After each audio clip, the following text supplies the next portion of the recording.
नाम पर लाखों हेक्टेयर जमीन पूरे देश में है। वक्फ कानून में बदलाव के बाद अब ये गरीबों से जो लूटा जा रहा है वो बंद होने वाला है। आपने वक्फ कानून बना दिया सिर्फ जमीन हड़पने के लिए। आपने ये नहीं बताने का काम करोगे कि इससे आप किस तरह फायदा पहुंचाओगे। आपने तो ऐसा शो कर दिया कि वक्फ बोर्ड आपसे भी ऊपर था कि प्रधानमंत्री जी कहें कि ये तो अब प्रगति मैदान के ऊपर भी कब्जा, भारत मंडपम पे भी कब्जा कर लेंगे, पार्लियामेंट पे भी कब्जा कर लेंगे। वक्फ संशोधन अधिनियम को लेकर पूरे देश में बवाल मचा हुआ है।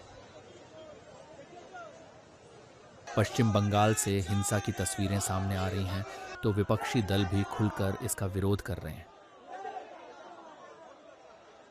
वहीं आज हिसार के मंच से प्रधानमंत्री नरेंद्र मोदी ने वक्फ अधिनियम का विरोध करने वालों को करारा जवाब दिया है। बाबा साहब के विचारों, वक्फ के नाम पर लाखों हेक्टेयर जमीन पूरे देश में है। इस जमीन, इस प्रॉपर्टी से गरीब का, बेसहारा महिलाओं बच्चों का भला होना चाहिए था। और आज ईमानदारी से उसका उपयोग हुआ होता तो मेरे मुसलमान नौजवानों को साइकिल के पंक्चर बना करके जिंदगी नहीं गुजारनी पड़ती। लेकिन इससे मुट्ठी भर भू माफिया का कोई भला हुआ। पसमानदा मुस्लिम इस समाज को कोई फायदा नहीं हुआ। और ये भूमाफिया किसकी जमीन लूट रहे थे? ये दलित की जमीन लूट रहे थे, पिछड़ों की जमीन लूट रहे थे, आदिवासी की जमीन लूट रहे थे, विधवा महिलाओं की संपत्ति लूट रहे थे। सैकड़ों विधवा मुस्लिम महिलाओं ने भारत सरकार को चिट्ठी लिखी, तब जाके कानून की चर्चा आई है। वक्फ कानून में बदलाव के बाद अब ये गरीबों से जो लूटा जा रहा है वो बंद होने वाला है।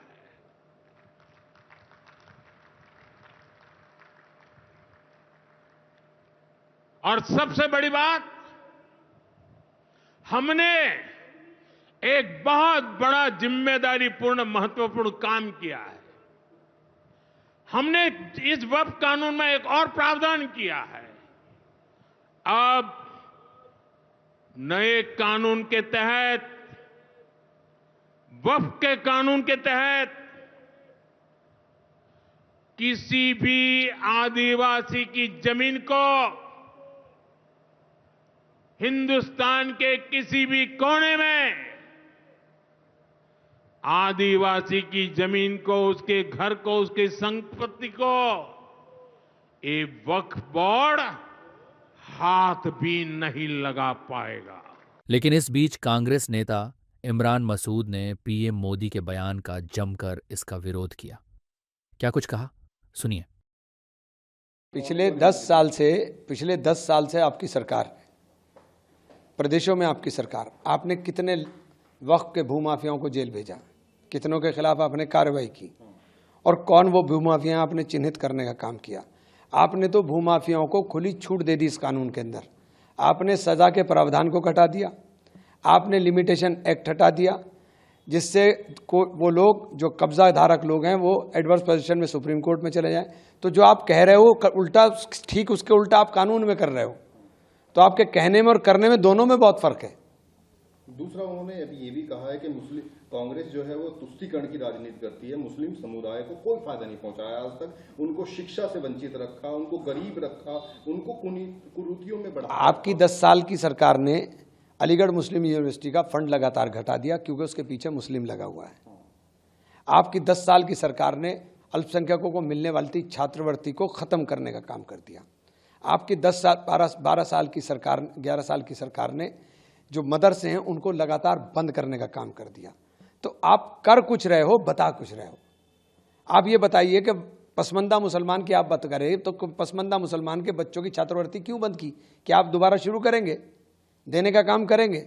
आपने वक्फ कानून बना दिया सिर्फ ज़मीन हड़पने के लिए, आपने ये नहीं बताने का काम करोगे कि इससे आप किस तरह फ़ायदा पहुंचाओगे। भाई सरकारें आपकी हैं, वक्फ बोर्ड हमेशा सरकार के अधीन रहा, वक्फ बोर्ड कोई ऐसा तो है नहीं। आपने तो ऐसा शो कर दिया कि वक्फ बोर्ड आपसे भी ऊपर था, कि प्रधानमंत्री जी कहें कि ये तो अब प्रगति मैदान के ऊपर भी कब्जा, भारत मंडपम पे भी कब्जा कर लेंगे, पार्लियामेंट पे भी कब्जा कर लेंगे। तो ऐसी लच्छेदार बातें आप बोल रहे हैं जो तथ्यहीन है और आधारहीन है। ये मुमकिन ही नहीं हो सकता है।